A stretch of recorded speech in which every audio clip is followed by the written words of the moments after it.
주여 삼창하시고 통성으로 기도하시겠습니다. 주여 주여 주여. 거룩하신 하나님 아버지 감사합니다. 시간 예배로 나아갑니다. 영과 진리 예배드리게 하시고 주님 만난 시간 되게 하여 주옵소서. 우리 가운데 성령을 부어주시고 아버지 성령의 충만한 시간 되게 하여 주옵소서. 기적의 시간 되기 원합니다. 대신 목사님 가운데 기름 부으시 넘치게 하시고 능력의 말씀 전하실 때 주 마음속에 레마가 되어 아버지 그 말씀 믿음의 사람을 변화시켜 주시고 아버지여 주여 주의 기쁨이 되게 하여 주시옵소서. 주님만 바라봅니다. 주님 역사하여 주시옵소서. 주님 기름 부어 주시옵소서. 오 할렐루야. 주님 영광 받으시옵소서. 또 주님 감사합니다. 아버지 감사합니다. 주님 사랑합니다. 주님 역사하여 주시옵소서.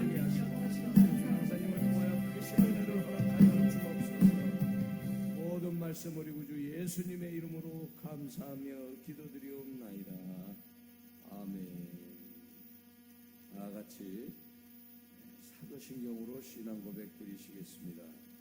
전능하사 천지를 만드신 하나님 아버지를 내가 믿사오며 그 외아들 우리 주 예수 그리스도를 믿사오니 이는 성령으로 잉태하사 동정녀 마리아에게 나시고 본디오 빌라도에게 고난을 받으사 십자가에 못 박혀 죽으시고 장사한 지 사흘 만에 죽은 자 가운데서 다시 살아나시며 하늘에 오르사 전능하신 하나님 우편에 앉아 계시다가 저리로서 산자와 죽은 자를 심판하러 오시리라. 성령을 믿사오며 거룩한 공회와 성도가 서로 교통하는 것과 죄를 사하여 주시는 것과 몸이 다시 사는 것과 영원히 사는 것을 믿사옵나이다. 아멘. 이 시간 은혜 받으실 하나님의 말씀은 요한복음 15장 1절에서 8절까지의 말씀입니다. 요한복음 15장 1절에서 8절까지의 말씀을 다 함께 봉독하시겠습니다. 나는 참 포도나무요 내 아버지는 농부라. 무릇 내게 붙어있어 열매를 맺지 아니하는 가지는 아버지께서 그것을 제하여 버리시고 무릇 열매를 맺는 가지는 더 열매를 맺게 하려 하여 그것을 깨끗하게 하시느니라. 너희는 내가 일러준 말로 이미 깨끗하여졌으니 내 안에 거하라. 나도 너희 안에 거하리라. 가지가 포도나무에 붙어있지 아니하면 스스로 열매를 맺을 수 없음같이 너희도 내 안에 있지 아니하면 그러하리라. 나는 포도나무요 너희는 가지라. 그가 내 안에 내가 그 안에 거하면 사람이 열매를 많이 맺나니 나를 떠나서는 너희가 아무것도 할 수 없음이라. 사람이 내 안에 거하지 아니하면 가지처럼 밖에 버려져 마르나니 사람들이 그것을 모아다가 불에 던져 사르느니라. 너희가 내 안에 거하고 내 말이 너희 안에 거하면 무엇이든지 원하는 대로 구하라. 그리하면 이루리라. 너희가 열매를 많이 맺으면 내 아버지께서 영광을 받으실 것이요 너희는 내 제자가 되리라. 아멘. 오늘 말씀을 전해 주실 강사 목사님은 소망교회에서 심무하시는 김창식 목사님이십니다. 이제 강사 목사님께서 나오셔서 과실을 맺는 제자라는 제목으로 은혜의 말씀을 전해 주시겠습니다. 강사님 나오실 때 할렐루야로 하나님께 영광 돌려드리겠습니다. 할렐루야, 할렐루야.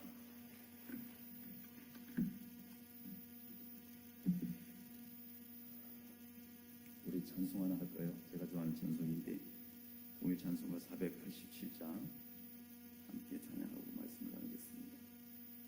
죄짐 맡은 우리 기준.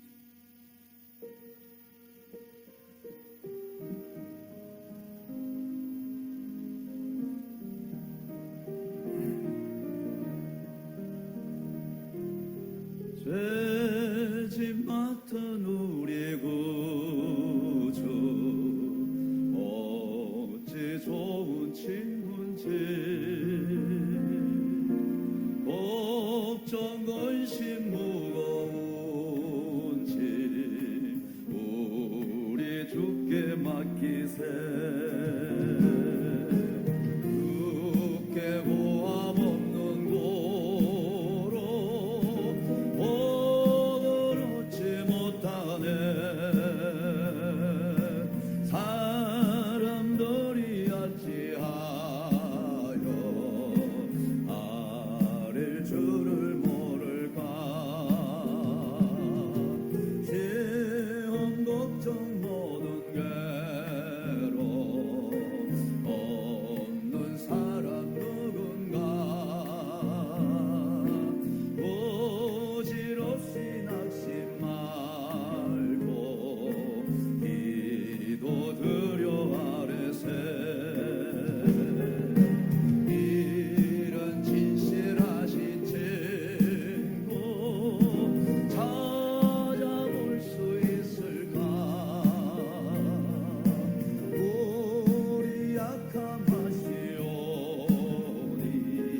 세상 살다 보면 이런 일 저런 일 참 많이 겪습니다. 그죠?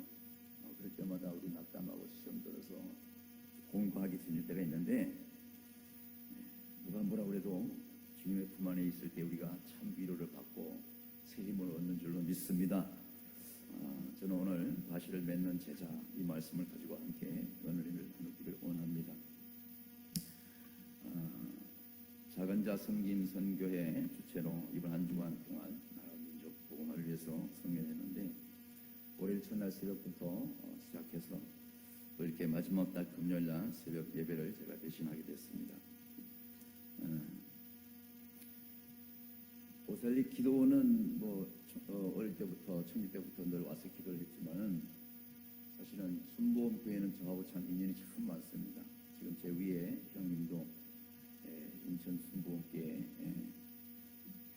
또 거기서 또 열심히 섬기시고 중학교 때는 저는 또 여의도 순복음교회에서 한 2년을 있었어요. 그래서 거기서 청년들과 여름이면 한강의 잔디밭에 둘러앉아서 기타를 치고 찬양하면서 그렇게 지낸 생각이 주마등처럼 지나가는데 참 세월이 너무 빨리 흐르는 것 같습니다. 한 주간 동안도 우리 전도사님들 또 반주하시는 선생님 또 방송실에 계신 이 관계자분들 참으로 최선을 다해서 섬겨주시고 시간마다 늘 미소를 잃지 않고 도와주신 가신 여러분을 주님의 이름으로 축복하고 감사를 드립니다. 이 아침에 저는 과실을 맺는 제자 이 말씀을 함께 은혜 나누기를 원하는데 아직은 나무들마다 저 목련꽃 외에는 아직 잎이 나오질 않습니다. 그렇죠? 어떤 나무를 봐도 잎이 없고 과실을 보지 않는 이 상황에서는 참으로 그 나무가 그 나무 같은 거예요. 과실밭에 가도 복수나무하고 사과나무하고 뭐 자두나무하고 지금 가서 보면 별 차이 없어요. 다 말라 비틀어져 가지고 그 나무가 그 나무 같고 어떻게 보면 다 죽어 있는 것 같고 그렇습니다. 근데 유독 하나님께서 우리 예수님께서 우리에게 비유로 말씀하실 때 이 포도나무로 비유를 말씀하신 것을 볼 때에는 참으로 많은 영적인 우리가 은혜가 있습니다. 여러분 대부도 같은데 지금 포도나무 지금 이 시즌에 한번 가보십시오. 정말 볼품없는 나무가 포도나무인 거예요. 잎이 나고 과실이 풍성할 때는 그 가서 막 주렁주렁 달린 포도를 막 따고 싶잖아요. 그런데 지금 가면 그 옆으로 지나가기도 참 불편할 정도로 보잘것없고 저거 뭐에 써먹을 수 있는가 이런 것이 바로 포도나무인 거예요. 근데 우리 주님은 그 포도나무를 가지고 뭐라고 말씀하시냐면 당신이 포도나무라는 거예요. 내가 포도나무라는 거예요. 왜 하필이면 포도나무일까요? 여기 기도원에 보면 쭉쭉 뻗은 나무 얼마나 잘생긴 나무들도 많아요.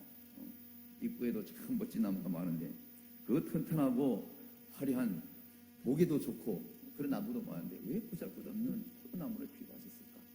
우리 주님이 만일에 연약한 그 모습으로 어린 나귀를 타시고 입성하지 않았다면 입장이 참 달라지고 역사가 다시 바뀔 수도 있지만 우리 주님은 낮은 모습으로 참으로 보잘것없는 그런 모습으로 오셔서 그 보잘것없는 저와 여러분을 보잘것 있는 사람으로 만드신 분이 우리 하나님인 줄 믿습니다. 우리 주님께서 내가 포도나무라고 말씀하시면서 그분이 소개하신 분이 있습니다. 바로 당신의 아버지인 거예요.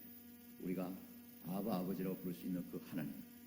우리 주님이 말씀하시기를 내가 참 포도나무요 내 아버지는 그의 농부라고 말씀하신 것처럼 포도나무 밭에 가면 지금 포도는요 그대로 포도 딴 그 모습 그대로 지금 남아 있습니다. 한 개월을 넘기고 잎이 나고 싹이 날 때까지 기다리고 있는데 추위가 시작되면서부터 포도나무 관리하는 그 농부는 가지치기를 하죠. 쓸모없는 가지가 옆으로 많이 삐져나오는 가지를 쳐서 더 많은 신실하고 알곡을 잘 맺을 수 있는 만한 그런 가지를 두고 나머지는 잘라냅니다. 가지가 요만큼씩 자라기 위해서는 몇 달이 걸린데도 불구하고 한 해 두 해가 걸린데도 불구하고 그걸 아낌없이 잘라버려요. 우리는 가지가 하나라도 더 있으면 그 가지 하나라도 포도가 더 달릴 것이라고 생각하고 아까워서 못 자를 텐데 사정없이 그 포도나무 주인은 가지치기를 합니다. 오늘 포도나무를 통하여 우리 하나님께서 우리가 예수님과 완전히 한 몸 한 뜻 한 마음으로 살아가기를 원하는 그런 데서 우리 하나님께서 이렇게 비유로 말씀하시면서 알 수가 있습니다. 그러면서 이렇게 말씀하십니다. 15장 2절에 무릇 내게 있어서 과실을 맺지 아니하는 까지는 아버지께서 이를 제해버린다고 말씀하셨어요. 그러면 우리는 어떻게 과실을 맺어야 할까요? 아버지께서 재해버리시고 무릇 과실을 맺지 않는 가지는 그냥 버려버린다는 거죠. 과실을 맺을 수 없는 그 가지는 잘라버린다는 거죠. 우리는 늘 성경책을 가슴에 끼고 교회를 열심히 다니고 예배 시간에 빠짐없이 예배를 드리고 누가 봐도 지 양반은 교회 다니는 사람 같고 하기는 한데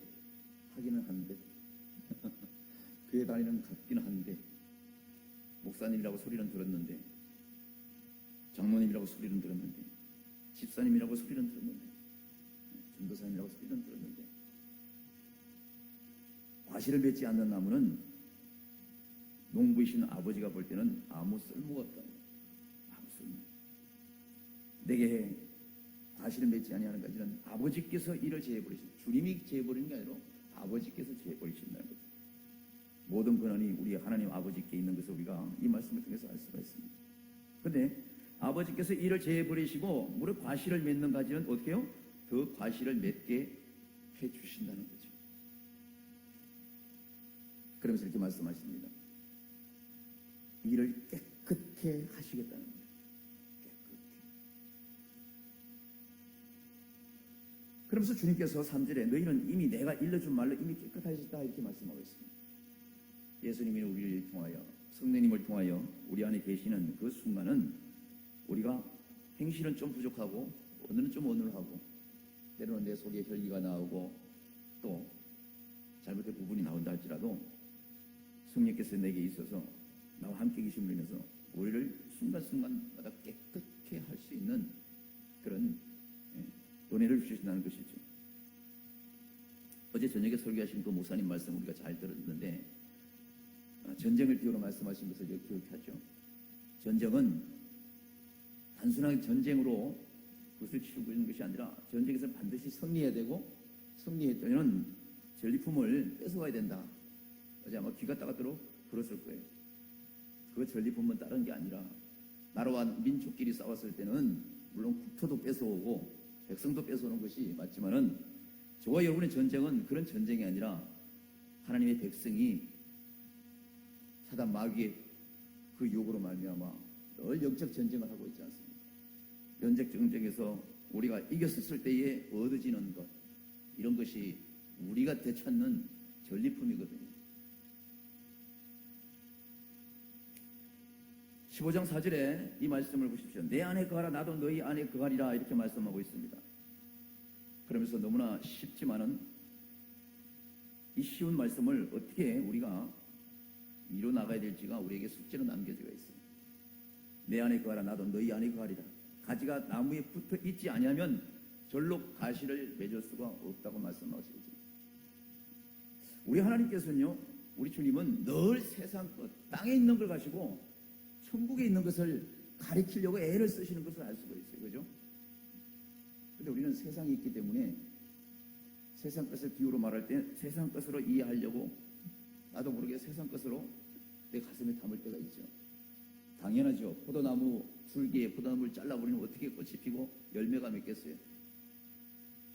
우리는 예수 그리스도의 이름으로 예수 그리스도의 보혈의 피로 하나님의 자녀가 될 권세를 누리고 있습니다만은 그것을 시기 질투하고 그 삶의 모습으로 끝까지 올인하지 못하게 하는 것이 사단 마귀이기 때문에 우리는 여전히 예수 그리스도 포도나무에 꼭 붙어있지 않는 그런 나무가 돼서는 안 되고 꼭 붙어있는 나무로서 싹이 나고 잎이 나고 열매가 맺을 수 있는 그런 믿음을 계속해서 진행해 나가야 된다는 것을 말씀하고 있죠. 우리들이 포도나무이신 예수님 곁에서 떨어져 나가는 모습은 어떤 모습일까요?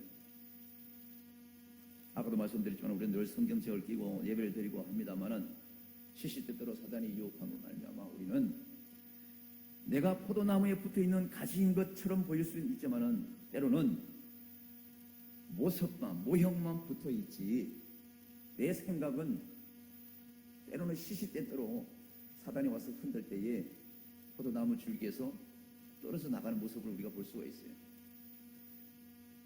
이번 한 주간에 빨간 원피스를 입고 시간마다 예배를 드리고 수혜종들에게 기도해달라고 눈물로 호소한 자매가 있었어요.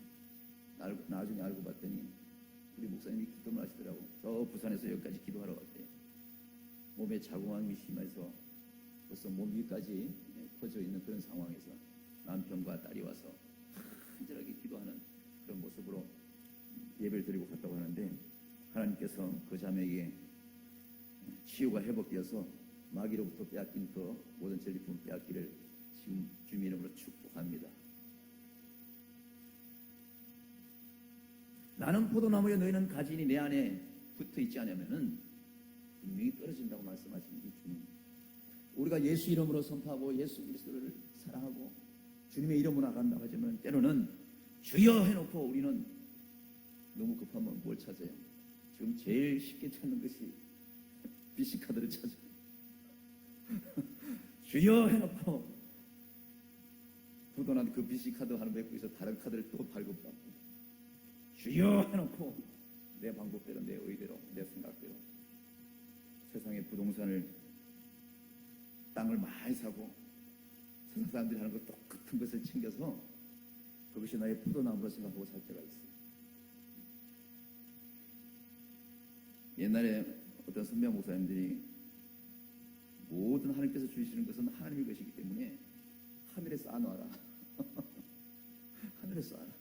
땅에 쌓아놓으면 다 썩어서 조음이 생긴다. 나는 정말 그러는 줄 알았어요. 정말 그러는 줄 알았어요. 근데 아니더라고. 말씀을 그렇게 하고 치고 가봤더니 보통 구호를 축적하고 있는 게 아니에요. 이건 말씀과 행위가 다른 거잖아요. 물론 다 그렇던 건 아니지만 오늘날 시대에 우리 하나님께서 진정으로 내 포도나무에 붙어있는 내 가지의 모습을 이 시대에 우리 하나님께서 진정으로 찾아보시는 줄로 믿습니다. 교회들도 그런 기준으로 보시는 줄로 믿습니다.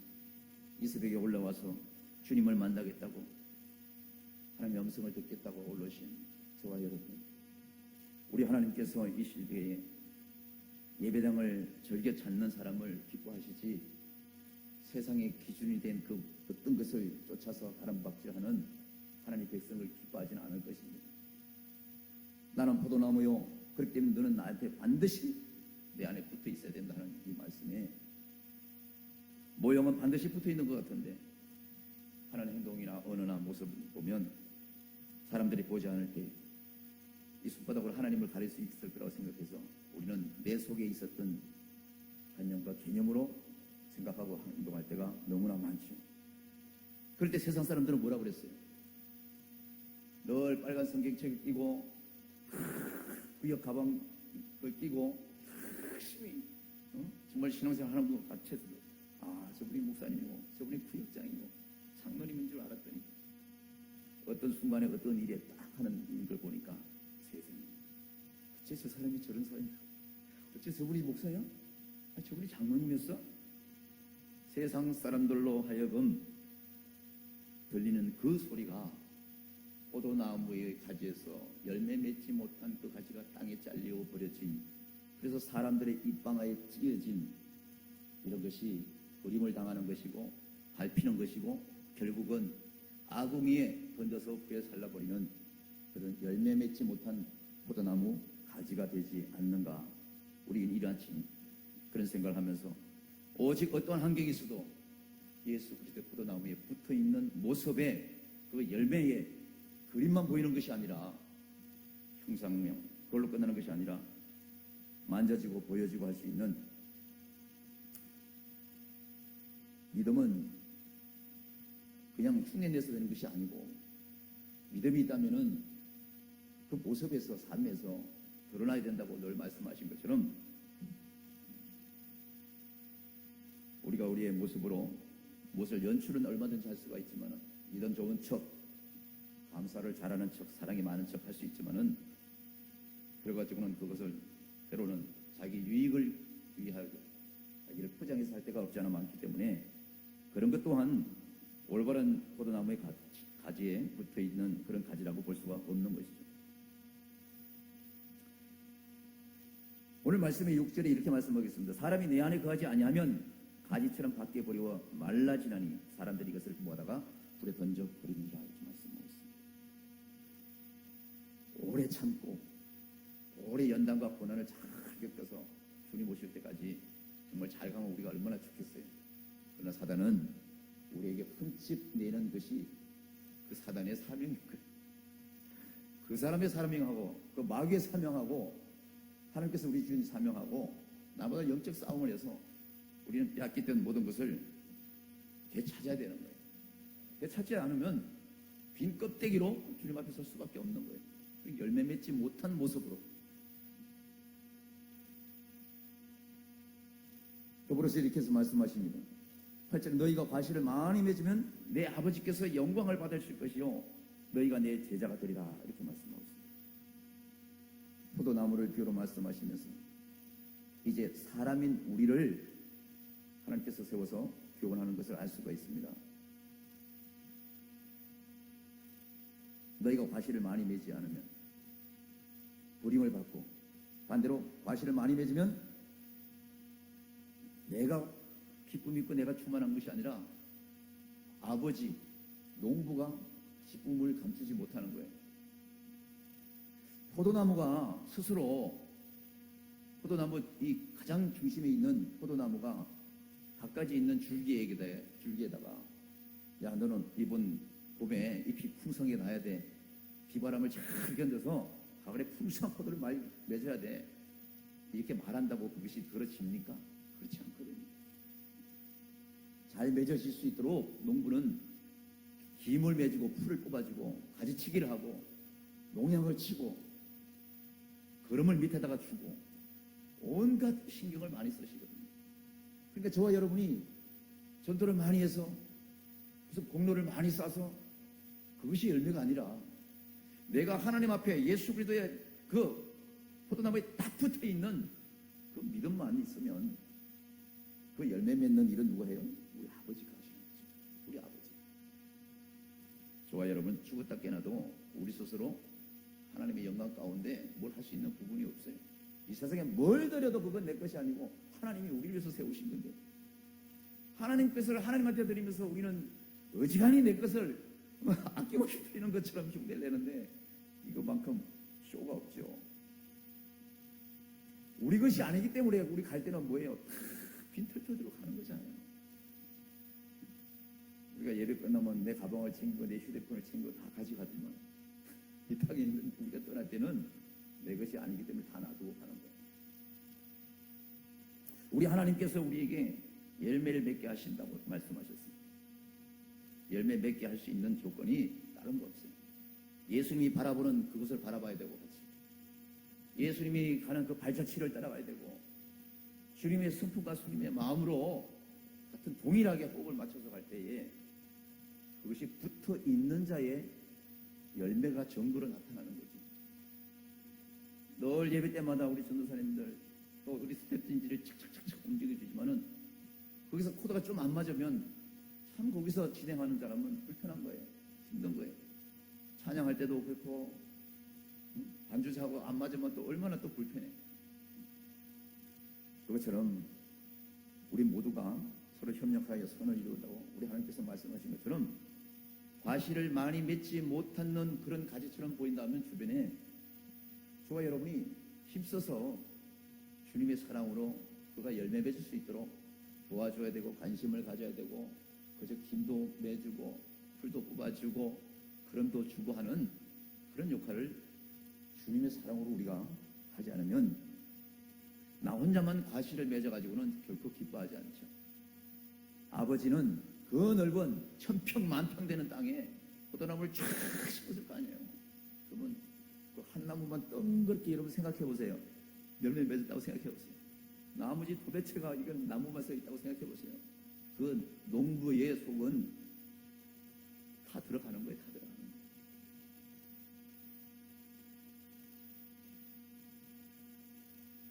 너희가 과실을 많이 맺으면 내 아버지께서 영광을 받으실 것이요 너희가 뭐라고 그래요? 내 제자가 되리라. 우리가 이 땅에서 할 일은 예수 믿고 우리가 할 일은 사명은 딴 거 없고요. 제자가 되는 거예요. 참 제자가 되는 거예요. 스승이 또 제자를 양육하고 그 제자가 또 제자를 양육하고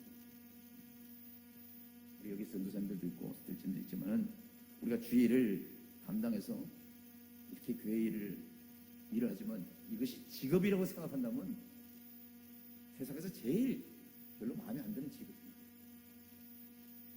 나를 구원하신 그 주님의 은혜가 감사해서 내가 세상 일을 하는 것보다 이것이 더 기쁨으로 다가오기 때문에 이 새벽에 눈을 비비고 와가지고 잠겨있는 목소리를 열어서 하나님 앞에 찬송하고, 저 바깥에 보세요.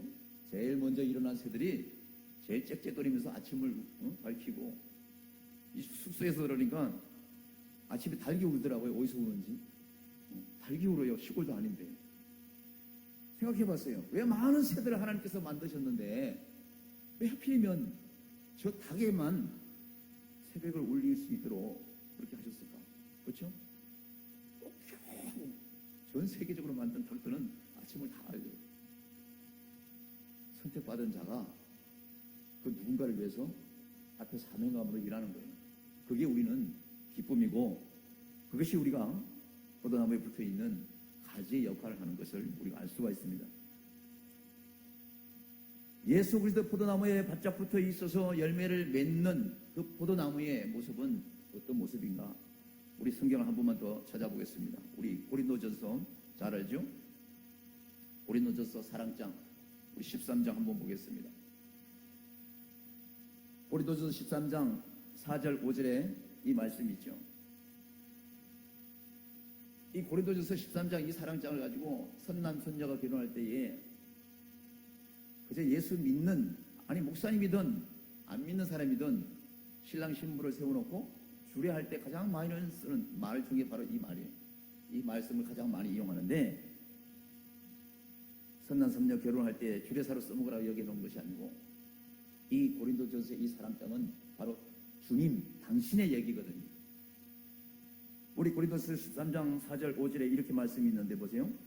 사랑은 오래 참고, 사랑은 온유하며, 투기하는 자가 되지 아니하며, 사랑은 자랑하지 아니하며, 교만하지 아니하고, 사랑은 무례 행치도 아니하며, 자기의 유익을 굳지도 아니하며, 성리도 아니하고, 사랑은 악한 것을 생각하지도 아니하고, 사랑은 불의를 기뻐하지도 아니하고, 사랑은 진리와 함께 기뻐하고, 모든 것을 참으며, 모든 것을 믿고, 모든 것을 바라며, 모든 것을 견디는 자. 할렐루야.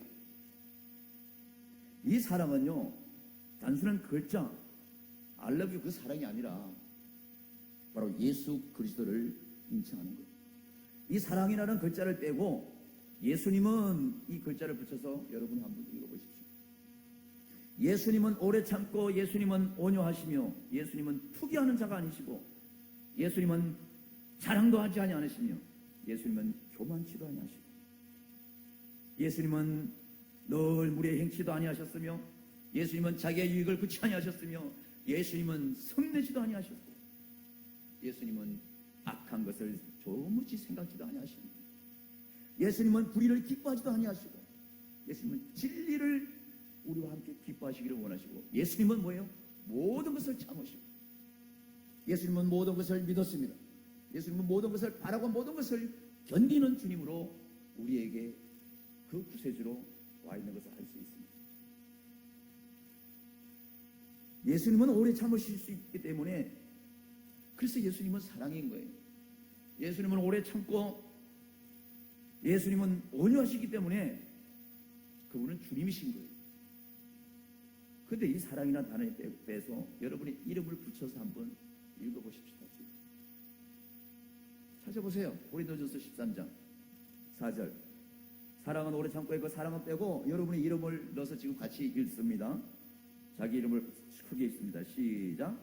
장식은 오래 참고, 장식은 온유하며, 장식은 투기하지 않는 자가 되지 아니하며, 장식은 자랑하지 아니하며, 장식은 교만하지 아니하며, 장식은 무례 행치 아니하며, 장식은 자기의 유익을 굳지 아니하며, 장식은 성내지도 아니하며, 장식은 악한 것을 생각하지 아니하며, 장식은 불의를 기뻐하지 아니하며, 장식은 진리와 함께 기뻐하고, 장식은 모든 것을 참으며, 장식은 모든 것을 믿으며, 장식은 모든 것을 바라며, 장식은 모든 것을 견디느니라.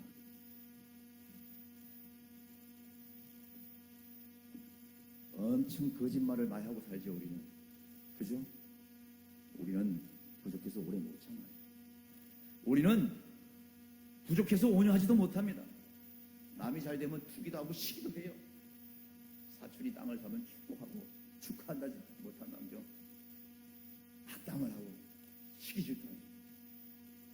총회를 한다고 전단지를 걸고 국민일보에 광고를 내고 현수막을 걸면요, 기도원에 전화하고 온 교회에다 전화하고 리더자들에게 전화하고 사무실에 전화해가지고 시기 질투에 사사건건 그 강사가 어떻고 저떻고 시비하는 자가 반드시 있습니다. 그런 사람은 다른 사람이 아니에요. 믿는 자고 지도자고 가족이고 동료고 동력자 죽여준 거.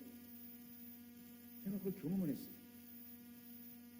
시기 질투에서 예수 그리스도 포도나무에 온전하게 붙어 있는 가지라면 그렇지 않죠. 그죠? 근데 기도원 측에서나 그런 전화를 받고 사무실에서 어떤 이는 그래요? 그 목사님이 그런 분이에요?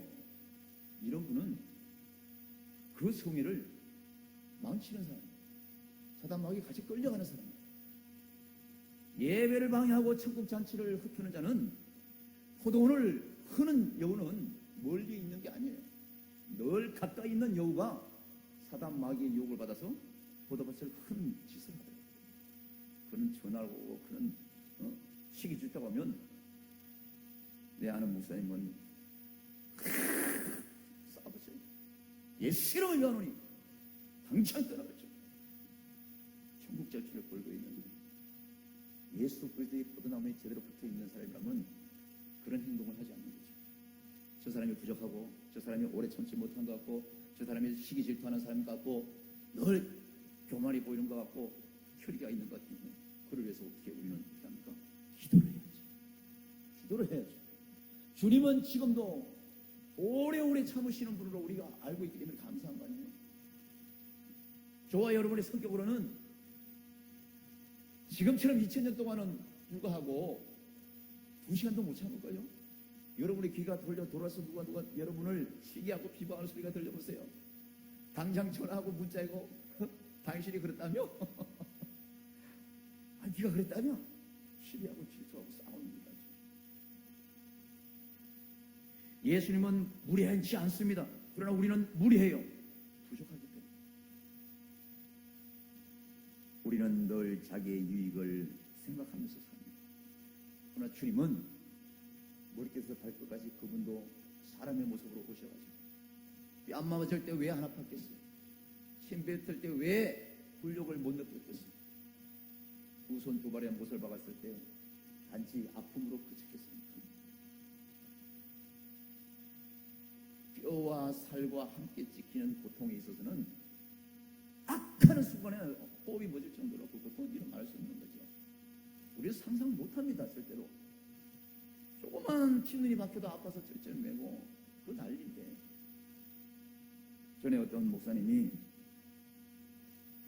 교통사고로 다리를 다쳐서 기부스를 하고 있길래 내가 신방을 갔더니 그 목사님 나한테 그렇게 얘기를 하는 거예요. 목사님, 내가 다리를 다쳐서 지금 2주 3주 이렇게 병원에서 목발을 짚고 쩔룩거리면서 다니다 보니까 목사님의 다리 아파서 여태까지 살아온 그 아픔을 이해하겠대. 그래서 내가 뭐라 했겠어요? 천만에 그런 립서비스 하지 마세요. 목사님은 지금 3주만 있으면 3개월만 있으면 또 평온하지만은 그럼 당신은 잊어버려. 그러나 평생 우리 신체 일부의 장애를 가지고 산다든지 마음의 상처가 있을 때 그거 치유되지 않으면 그분만이 아는 거예요. 구원의 축복의 그 감각과 기쁨과 희열은 예수님의 자녀된 우리만이 느낄 수 있는 것처럼, 그죠? 예수님의 그 포도나무에 바짝 붙어 있어서 늘 감사와 성령의 9가지 열매 맺는 그것이 열매인데, 그것이 하나하나 시간이 갈수록 세월이 갈수록 드러날 때에 그 희열과 그 기쁨과 내 입에서 나오는 찬송은 당사자가 아니면 모르는 거죠. 모르는 거죠. 이 고린도전서의 이 사랑 얘기는 우리는 이렇게 될 수가 없지만은 사도 바울은 고린도 성도들에게 예수 믿고 성령의 인도함 따라서 너희들도 이 예수님처럼 이 위치까지 오라는 거죠. 예수님은 오래 참고 예수님은 사랑이 많으시고 온유하시고 특이하지 않는 이 위치까지 우리가 그 열매를 맺으라는 거예요. 그 경지까지 오르라는 거예요. 이 오를 때에 포도나무에 바짝 붙어 있는 열매 맺음을 우리 농부 되신 아버지가 알 수가 있다는 것이죠. 여러분, 잎이 나고 열매가 파랗게 났을 때는 사과나무도 그렇고 복숭아나무도 그렇고요, 매실처럼 생겨가지고 여러분 따먹어 보세요. 올 여름에 내 말이 맞나 안 맞나? 복숭아나 사과나 자두나, 내가 좋아하는 자두나 팔았을 때 먹으면 똑같아. 생긴 것도 똑같고 다 시큼시큼하고 아무 맛도 없어요. 그러나 비바람을 거쳐가면서 하나님 주신 산소와 태양을 맞아가면서 그 가을에 그 풍성하게 있을 때 색깔이 파란데서 빨갛게 싹 변해갈 때에 먹음직하고 보암직해서 절로 손이 가잖아요. 절로 손이. 그래서 그걸 먹었을 때 이게 사과구나, 이게 포도구나 알 수가 있는 거예요. 우리 주님은 지금도 우리를 만들어가는 과정이잖아요. 열매를 맺어가고 지금 풋과일 상태에서 아주 맛있는 먹음직도 하고 보암직도 하는 그 과일에 이르기까지 우리를 만들어 가시는 거예요. 풍성하고 온전하게 이런 과일은 여러분 마트에 가보세요. 가격이 다르잖아요. 가격이 달라. 그냥 보면 사과예요. 똑같은 사과인데 비싸잖아요. 어떤 건 비싸고 어떤 건 형편없잖아요. 모양에서 가치가 달라지고 맛에서 가치가 달라지고, 그렇죠? 만지는 촉감에서 벌써 다르고. 요즘 계란도 많이 올랐더라고. 계란이 왜 이렇게 비싼지 모르겠어. 이 코로나로 인해서 모든 정치 경제가 많이 어려움을 겪고 농부들까지 어렵다 보니까 식생활까지 이제 비쌀 수밖에 없고 수입도 수출도 어려운 이 상황에서 어렵고 힘들고 정말로 이 모든 생각마저 공부한 이 시대에 우리에게 공급할 수 있는 것은 다른 것이 아니라 식료품이 아니라 예수 그리스도의 그 은혜인 줄 믿습니다. 성령께서 날마다 저와 여러분을 도우시고 인도하셔서 아직도 오래 참지 못해서, 아직도 온유하지 못해서, 아직도 투기하는 그 모습에서, 아직도 뻑하면 무례하게 하는 그 행동에서, 아직도 뻑하면 시기 질투하고 성내고, 우리 집엔 불 나면 안 되고 남의 불이 나면 불구게 하는 이 못된 사단이 주는 이 잘못된 이런 마음들이 있어서 우리 하나님은 오래 참으심으로 우리 주님은 그 온유하신 사랑으로 우리를 이 그 경지에까지 이르게 하셔서 풋과일이 아름다운 먹을 수 있는 그런 온전한 과일이 되기까지 오늘도 이 시간도 우리를 위해서 기다리신 줄 믿습니다. 이 말씀만 하고 맺히겠습니다.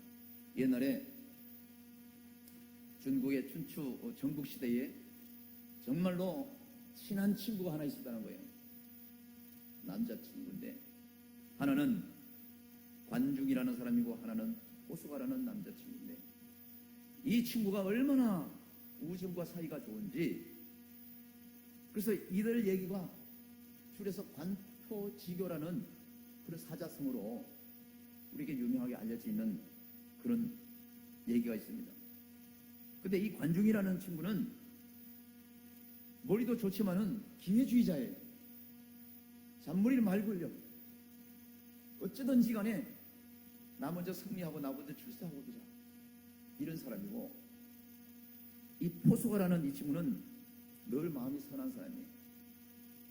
늘 베풀고 늘 배려하고, 관중이라는 친구보다도 가슴이 넓고. 우리 사람 관계가 그렇잖아요. 단체에서도 좀 선하게 있는 사람이 있고 선한 척하는 사람이 있고, 가정에도 마찬가지예요. 부부간에도 마찬가지예요. 누구는 정리정돈을 잘하는 사람이 있는가 하면 누구는 흐트러는 역사가 있는 사람이 있고, 누구는 혈기를 잘 내는 사람이 있다면 누구는 이래도 참고 저래도 참고 하는 사람이 있는 것처럼 오늘 오늘 이 관중과 보소가는요, 어릴 때부터 정말로 얼마나 친구가 이 우정이 좋은지 청년이 됐었을 때에 하루는 장사를 하기 시작했습니다. 비단을 떼다가 시장 육거리에서 파는데 비단을 장사를 같이 하고 같이 이렇게 공업을 하는데 이 성품이 좋은 포소가 친구가 배가 살살 아파서 화장실을 갈 때에 이 관중이라는 친구가 손님을 맞이하게 됩니다. 그 물건을 파는 순간 물건을 파고 받은 돈을 이 바구니에 넣는데 관중이라는 친구가 없으니까 화장실 간 사이에 손님들 개의치 않고 돈을 쑥 집어서 주머니에다 넣는 그 모습을 조금 전에 비단을 샀던 그 아주머니가 본 거예요. 그리고 나서 퇴근 시간 때 짐을 정리하고 퇴근 시간 때 짐을 다 이제 꾸릴 거 아닙니까? 우리도 이제 저녁 되면 이제 보따리를 싸야 되겠죠? 제 방을 깨끗이 매일매일 진공 청소를 잘 청소하고 있습니다. 모아놓은 쓰레기만 좀 버려주시면 될 것 같아요. 짐을 정리하면서 팔도 남은 짐을 정리할 때에 그 아주머니가 이 선한 포수가라는 옆에 와서 포수가 씨, 어떻게 당신은 저런 친구하고 오랫동안 우정을 나누면서 저런 친구하고 장사할 수가 있습니까? 그랬더니 이 포수가라는 사람이 이렇게 얘기합니다. 아주머니 이게 무슨 말입니까? 왜 내 친구를 그런 식으로 봅니까? 그랬더니 그 아주머니가 얘기하는 거예요. 내가 이렇게 일러 바치고 싶어서 일러 바친 것이 아니라 당신이 같이 선한 사람이 저렇게 거짓되고 속이고 하는 이런 친구를 가지고 있는 것이 너무나 안타까워서 얘기한다고 하면서 당신이 뒷간에 갖는 사이에 돈주머니에 돈을 집어서 넣는 걸 봤다. 이 말을 듣고 여러분 같았으면 어떻게 했습니까? 너와 나의 모든 우정은 정리되고 동업은 끝이 나고 그죠? 그게 우리 몸이죠. 우리 마음이 우리 모습이에요. 근데 이 선한 마음을 가지고 있는 포수가는요, 그 아주머니한테 이렇게 얘기했어요. 아주머니, 그 아주머니께서 지금 잘못 보신 것입니다. 저 친구는 홀로 사시고 어려운 또 홀로머니를 모시고 있기 때문에 나보다도 경제적으로 돈이 많이 필요하기 때문에 장사하기 전에 그렇게 하라고 내가 얘기했습니다. 그렇게 감싸고 선하게 돌려보냈어요. 그 얘기를 한 것을 저쪽 모퉁이에서 짐을 싸던 그 관중이가 들었습니다. 듣고 가슴이 찔렸겠죠. 몰래 집어넣는데도 불구하고 저 친구는 나를 위해서 다른 사람 앞에 자기를 보호해주고 감싸주고 이해해주는 그 친구가 너무 감사하고 너무 우정이 깊은 것을 너무나 고맙게 생각합니다.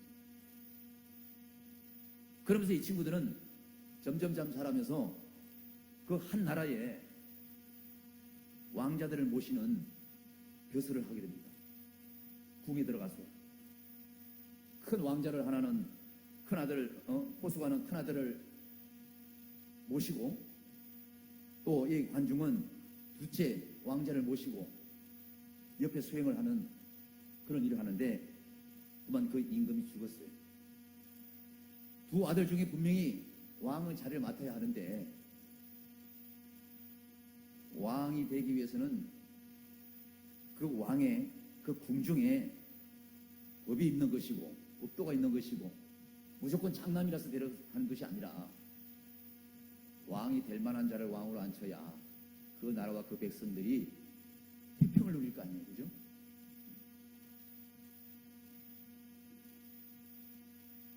나라도 대통령을 잘 세워야 국민이 평안하고 경제 회복이 되는 것처럼 이 왕이 죽자마자 이 둘 중에 이 두 왕들은 서로 왕이 되기 위해서 자기 사람들을 모으고 혈안이 돼가지고 계략을 많이 꾸미는데 이 포수가 선한 마음을 가지고 있는 이 포수가가 한날은 그 왕자를 모시고 사냥을 하러 나갔어. 말을 타고 사냥을 하고 있는 사이에 뭔가 숲속에서 휙 하고 날려오는데 그게 화살이 날려와서 이 선한 포수가가 모시고 있는 그 왕자의 팔을 맞고 말에서 떨어져서 다쳤죠. 근데 이 포수가가 활이 날라온 그 숲속을 보느라고 봤더니 다름 아닌 다른 왕자를 섬기고 있던 그 중마지우 관중이라는 친구였어요. 각자 모시고 있는 자기 왕자가 왕이 되면은 그만큼 자기도 출세 하기가 좋잖아요. 그렇기 때문에 그 사람도 자기 왕자를 위해서 살인을 시행한 거란 말이죠. 장사할 때도 그렇고 또 이번에도 포수가는 자기 친구가 그렇게 일을 벌렸던 것에 대해서 너무너무 가슴이 아픈 거죠. 서로 다른 왕자를 모시고 살았지만은 그 우정만큼은 그 아름다운 사랑만큼 변치 말아야 되는데 이제 이 포수가가 모시고 있는 왕자가 왕 위에 등극을 하는데 등극하자마자 그 왕이 얘기합니다. 포수가에게 숲속에서 내게 쏜 그 화살을 쏜 그자를 당장 숲에서 잡아와라. 그래서 군인들이 가가지고 화살을 쏜 그 관종을 잡아오게 됩니다. 꽁꽁 묶여가지고 소송줄을 묶여서 왕 앞에 무릎 꿇고 있는 그 관중에게 그 왕이 말할 수 있는 것은 무엇이겠어요? 당장 명지청청하는 거. 그렇지 않겠습니까? 자기를 시해하려고 그랬었는데. 근데도 불구하고 그 임금을 모셨던 그 보수관은 무릎을 꿇고 자기가 섬기는 왕에게 이렇게 얘기를 했다고 해요. 폐하, 저 관중이라는 사람이 폐하에게 활을 쏜 것은 죽어도 마땅한 역적이고 죄를 지었지만은 내가 폐하를 지금까지 모시고 오면서 마지막으로 폐하에게 간청이 있다고. 그것이 무엇이냐고 왕이 물었을 때 그 포수관은 이렇게 얘기했습니다. 폐하가 지금 방금 이 나라의 왕이 됐는데 이 나라의 왕으로 만족할 것 같으면은 나 혼자라도 왕을 보필하는데 문제가 없습니다. 그러나 세계를 꿈꾸고 그 넓은 대륙에 큰 왕이 되려고 꿈을 꾼다면은 나 혼자로는 부족합니다. 저 관중이라는 친구는 왕에게 화살을 쐈지만 내가 어릴 때부터 함께 자라온 누구보다 잘하는 친구로서 저 친구는 지혜도 충만하고요. 누군가가 자기 위에 지도자가 있다면 목숨을 버리면서까지 그를 섬기고 따르고 오자는 그런 지혜와 명철이 있는 사람이기 때문에 이 작은 나라의 왕으로 만족하려면 저 친구를 죽여도 되지만 나 혼자 왕을 보여도 되지만은 전 세계를 통일하고 이 넓은 대륙을 꿈꾸는 왕 중의 왕이라고 그걸 꿈꾸신다면 나의 혼자 지략으로는 절대로 안 되기 때문에 반드시 저 친구의 지략이 필요합니다. 폐하께서 용서하시고 폐하의 수하로 받아주시면 어떻게 쌌나이까? 이게 간청. 왕이 그 얘기를 듣고는 생각해보니까 맞거든요. 그 나라의 왕으로 일평생을 마칠까? 아니면 더 많은 권력을 가지고 더 많은 땅을 차지하고 왕자리에 있을까? 이 생각했을 때에 지금까지 홀로 자기를 뽑히는 보수가로는 부족하다는 걸 안 그 왕은 그 관중이라는 사람을 당장 풀어주고 좋은 벼슬을 줘서 보수가와 이 관중은 그 한 자리에서 그 왕을 끝까지 섬겼다는 그런 얘기가 나옵니다. 그래서 그게 관포지교라는 사자성어로 우리에게 널리 전해오는데 서점에도 이 두 사람의 아름다운 우정의 얘기가 나오고 있어요. 오히려 선한 마음을 가지고 있는 보수가의 마음보다도 관중이라는 그 책이 더 많이 팔렸다고 하긴 하는데 이 얘기에 우리가 들어서 우리가 우리에게 주는 교훈은 우리 주님처럼 사랑은 오래 참고 사랑은 온유하면 후회하는 자가 되지 않냐. 누군가 옆에서 부족하고 누군가 옆에서 연약할 때에 저와 여러분이 그를 포용하고 이해하고 보담아 줄 수 있고 예수님이 우리처럼 자기 몸과 살을 찢기기까지, 대속물로 되어 주기까지 저와 여러분을 살리겠다고. 마귀에게 빼앗겼던 저와 여러분을, 그래서 지옥에 갈 수밖에 없는 저와 여러분을 우리 주님이 그 십자가에 처참하게 돌아가심으로 인해서 영적 싸움에서 싸웠습니다. 우리를 찾으신 저와 여러분이 천국에서 볼 때는 참으로 영적인 전리품이죠. 그야말로 영적인 전리품입니다. 마귀와 싸워서 예수 이름으로 물리쳤을 때 건강이 회복되면은 그것이 전리품인 거예요. 예수 이름으로 질병을 퇴치하고 회복되고, 예수 이름으로 찬양이 없고 곤고한 우리 모두에게 오늘날 이 시점에서 찬양이 회복되고 기도가 회복되고 영적 귀가 열려서 하나님의 말씀을 들을 때에 내 마음이 뜨거워진다면은 마귀에게 빼앗겼던 우리의 모든 신념들이 회복되면 그것이 영적 싸움에서 찾는 참된 전리품이 아니고 무엇이겠습니까? 저와 우리 단체 우리 식구들은 이번 한 주간에 열심히 복음을 전하고 또 하나님 앞에 영광을 돌리며 또 함께 협력하는 우리 모든 식구들과 또 예배 가운데 있었지만은 때로는 하나님께서 보실 때에 아직도 부족한 점이 많을 수도 있어요. 그러나 오래 참으시는 우리 주님께서 연약한 저와 여러분을 지금도 우리의 등을 두드리면서 좀 더 힘내기를 원하실 것이고, 좀 더 열심을 내시기를 원하실 것이고, 질병 가운데 있는 저와 여러분을 포기하지 않고 오직 주님이 이 땅의 모든 질병과 고난을 다 담당하셨다고 하는 그 말씀은 거짓말이 아니고 진실이잖아요. 우리 죄를 담당하셨다는 것은 거짓말이 아니고 우리를 달래기 한 말이 아니고 그분이 솔직한 희생의 은혜의 말씀이란 말이죠. 그래서 우리는 이 시대에 열매 맺는 사람으로, 열매 맺는 제자로 우리가 자리매김을 하지 않으면 그야말로 마지막 때에 사람들에게 불림을 받고 가지치기를 당하고 밟힘을 당하고 결국은 불에 살라버리는 세상 사람들이 좋아하는 그 뒷방아에 오르내려서 하나님의 자녀로서의 모습을 다 망각한 모습이 올 때는 우리는 걷잡을 수가 없는 거예요. 그럴 때 이미 늦었습니다. 그래서 우리 날마다 믿음 안에서, 말씀 안에서, 기도하며 찬송하면서 깨어있을 때에 우리 하나님께서 저와 여러분에게 참된 과실을 맺는 제자의 모습으로 우리를 이끌어 주시는 줄 믿습니다. 이 말씀을 내용을 가지고 이제 한 주간 송일을 마치고 돌아가지만은 남은 우리는 말씀을 그저 듣고 흘리는 것이 아니라 이 말씀에 열매 맺는 자로 한 걸음 한 걸음 또 한 단계 업그레이드되고 업데이트되는 그런 신자로서 살 수 있도록 우리에게 은혜를 달라고 이 시간 말씀을 생각하면서 주여 세 번은 외치면서 우리 숙련 주모가 개인 문제를 가지고 함께 이 시간 함께 통성으로 기도하기를 원합니다. 기도합니다. 주여 주여